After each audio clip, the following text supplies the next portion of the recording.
Time to talk about more in-ring action featuring Dwayne's Rock Hard Johnson. I'm John Renton with The Rock's 25 greatest pay-per-view matches ever in the planet part 2. Again, what are we waiting for? Get them out of there. If you enjoyed part 1, thank you very much for tuning in to part 2. And this is going to cover the last 11 matches of this list. But let me know your favorites in the comments, please. Let me know your top 5. Let me know your top 10. If you want to list the top 20, top 25, be my guest. Be my guest. See my great gorilla chest. If there's something that's no better, it's authentic Irish setter screwed up that. Let's move on. So yes, 11 more matches to talk about, and obviously lists will vary, but considering how many great catchphrases, promos, matches, and a lot of entertaining aspects of The Rock that has translated to and carried over to him, basically becoming the biggest Hollywood star in the goddamn world with more money than 5 federal governments put together in projects all over the world.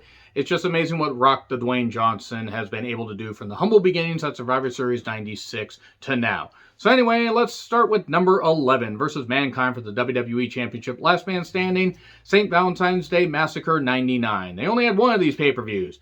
And considering what would happen at Over the Edge 99, maybe having another pay-per-view with the last name of Massacre at that point wasn't the best idea. Maybe. I don't have a goddamn clue. But this pay-per-view was modestly entertaining with 3 matches that stood out, including this one, where they had, skirmishes on pay-per-view, on TV, and they had traded the title back and forth. And Mankind was the WWE Champion, having won it back after that horrific Royal Rumble 99 I Quit match.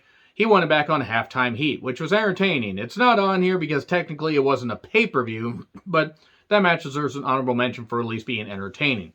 Now this, the idea was, would Mick be able to withstand the punishment and everything? Well, it turned out no guy could withstand the punishment. They knocked each other out in a convoluted, crazy spot and ended up both getting counted out. And then that would carry over to a ladder match on Raw the following night. That being said, really hard-hitting, great stuff, very entertaining, and very good. Would just extend their feud a little bit more until we got The Rock back with the WWE Championship, and he would carry it to Mania 15 only about 6 weeks later and then lose it to Stone Cold Steve Austin. So, let's talk about number 10 versus Kurt Angle for the WWE Championship at No Way Out 2001. Man, Rock getting pissed at Earl Hebner was really funny in this. And this was really, really good because Kurt Angle had beaten Rock at No Mercy 2000 thanks to help from Rikishi for The Rock for the people. And it was time to switch the belt back. And Rock and Angle would always work well together. They would work well together in the remainder of 2001. And unfortunately would not get to work together all that much afterwards because Rock would go to Hollywood. And again, become such a big box office attraction, such a big Hollywood star. Featuring his Rock Hard Johnson all over the goddamn screen. Man, imagine that in 3D. Whoo, boy, be raising more than just one people's eyebrow. Yes, sorry, have to finger myself here to raise my eyebrow. Including fingering myself to do other things. Have fun unseeing that. Also, always delete your search history. Don't search for that. Don't. Stop it. So, Kurt Angle and Rock, great match here. No Way Out 2001 was very, very good. And a pay-per-view still stands out as far as having some great action, including Stone Cold Steve Austin versus Triple H in a 3 Stages of Hell match. The Triple H won, yet Austin, because he was the Royal Rumble winner, still got in the main event. I never quite understood that. Even though it was great that Triple H won, as far as being a shocking moment, it was just strange. But this, great stuff. Rock wins the championship and drops it to Stone Cold Steve Austin at Mania 17. And more on that later. Number 9 versus Chris Benoit, WWE Championship, Fully Loaded 2000. If Fully Loaded is a pay-per-view name that doesn't make you giggle with immature delight, you are better than me. Fully Loaded, and just squirting all over, just massively, just splattering all over everybody's face. I think they only had 3 Fully Loaded pay-per-views, 98, 99, 2000. It's like Gorillas, 99, 2000. Get the Cruel, get the Fully Loaded Shoe Shine, da-da-da-da-da-da. Anyway. Him and Benoit were having a pretty good feud here at this point. On TV, Benoit was trying to, wrench The Rock's shoulder out of his socket until, he would take those same techniques and use them on his own family 7 years later. No, I'm not going to forget that because renowned murderer Chris Benoit deserves to be remembered for that and should not be in the Hall of Fame. Now, was this a great match? Yes, it was. It would end with Benoit, shockingly getting the victory, but Mick Foley would come out and reverse it because there would be shenanigans, and The Rock would end up retain the championship. Okay, so Benoit would get a brief taste of gold and then wouldn't get a taste of any, major singles championship gold until 2004. Benoit ripping and tearing. That phrase from Mania 20 takes on a whole new meaning. This is a pretty damn good match, though. You wouldn't think that their styles would necessarily work well together, but they did. Benoit at this point was at a physical peak. Rock was motivated.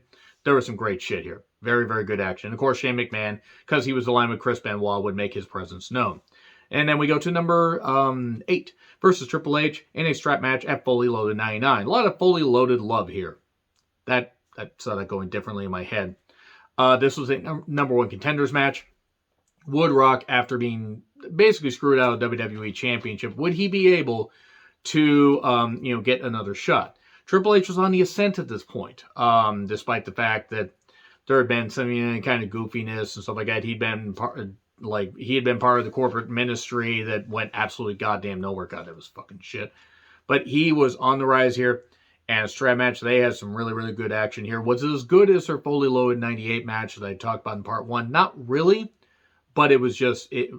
But as far as impact and what it meant to both men's careers, they were more advanced here. So that's why it's further up on this list. Because you could argue that the Fully Loaded 98 match probably should get more love. This, as far as just what they would do to each other's bodies, and they would feud off and on into later 99. They always had great fucking matches, and because of the stakes, and because of the fact that Triple H won, Rock would then go into a mid-card feud with Billy Gunn.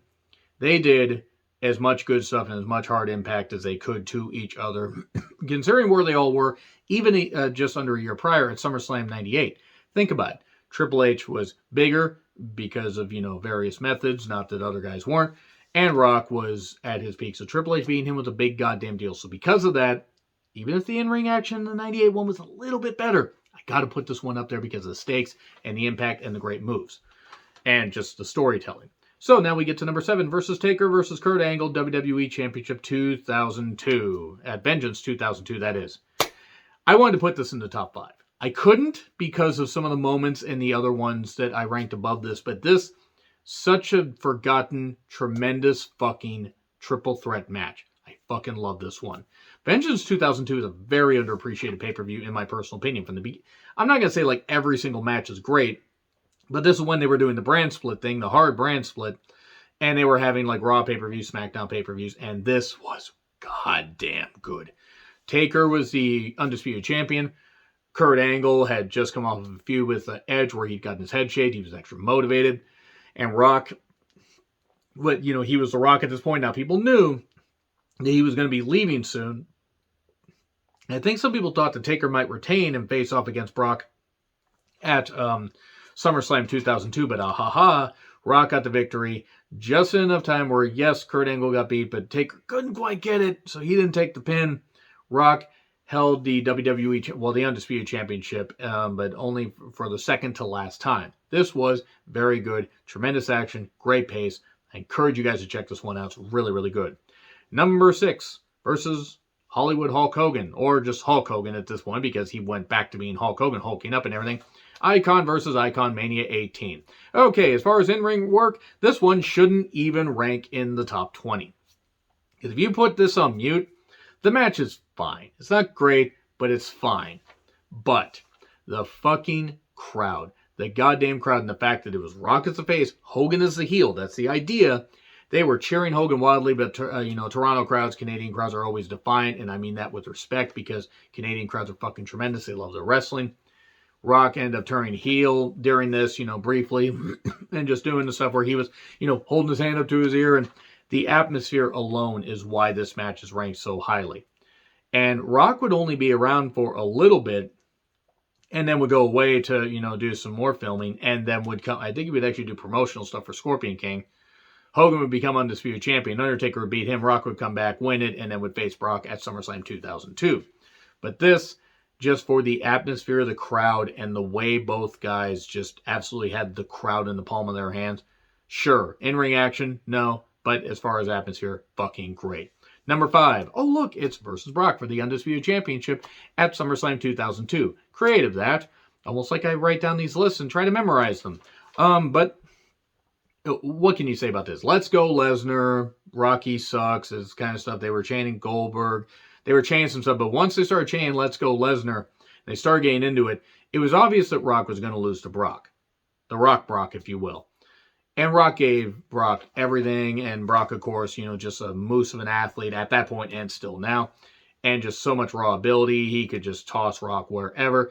And Rock did the job. Even after Shawn Michaels and Triple H had that match, just before, great tear down the house match. They did so much good stuff and so much, big, high impact stuff. You would think, my God, there's no fucking way that Rock and Brock can top it. They did because it was a shorter match. That match did go on a little bit long. But this had such a great moment. And Brock won. He won with the F5 clean, no controversy. And would go on to have a championship run that didn't last very long. Rock would go away until just before No Way Out 2003 to have a rematch against Hulk Hogan, where he would win again. And then against Steve Austin at Mania 19. And then also against Goldberg at Backlash 2003. I'm just going to spoil because fuck you. 2 of those matches are not on this list. If you can't figure out which 2, you probably don't know me very well. But yes, Brock won. And now we move on to number 4. The one match of those 3 that I mentioned that is on this list versus Stone Cold Steve Austin, Mania 19. Sure, Austin wasn't in his right frame of mind. He had a hospital scare and everything. Apparently, this was supposed to main event. That would have been an incredible moment to have 3 straight, or 3 guys main event 3 WrestleManias against each other. They decided to go with Brock and Angle, which was probably smart. New launch and everything, even though Austin getting the curtain call, having one last call at the end of Mania 19 would have been nice. They still had a great match. Rock was, Hollywood Rock and everything, putting on the vest, mocking him. Austin did everything he could, but eventually 3 rock bottoms, 1, 2, 3, and Rock even said to, he shoved Earl out of the way and just basically, I remember the exact words, but I think it was something along the lines of, thank you for everything that you've done for me. I love you, brother. And that was a great moment. You could tell that it meant something to Rock because shoved Earl away. Like, get the hell away from here, Earl. You screwed Brett. No. He said, I'm just going to have to do this, and that's what he said, and it was great stuff. Very, very good. And now we move on to number 3 versus Triple H Iron Man match for the WWE Championship at Judgment Day 2000. Nearly 60 minutes have gone by in this hellacious war. I get goosebumps with JR's calls during this, and okay, it's not the cleanest finish at all. In fact, I would argue it's one of the dirtiest finishes they've done. Shawn Michaels was a special guest referee. This was a great match, though. They had a great, a great series of matches, in 98, in 99. They had a match previously that I may be talking about a little bit later. And by May, I will be. But this was just below that because the atmosphere. DX did interfere. And a whole bunch of stuff happened. McMahon and Vince and, others were trying to interfere and stuff like that. But then, obviously, they'd had such great... Triple H had done this thing where he, Rock and Triple H had accidentally sent Shawn Michaels down, and he was knocked out, on the guardrail and stuff like that. And Undertaker made his return and just absolutely hectic, just lays out everybody, goes to choke out, or goes to chokeslam Vince, and I think he punches Vince out, and he's going to attack Stephanie, and then Triple H tries to save her. Undertaker hits the tombstone. Shawn Michaels sees that, calls a DQ, and Triple H wins the WWE Championship back because he won that fall.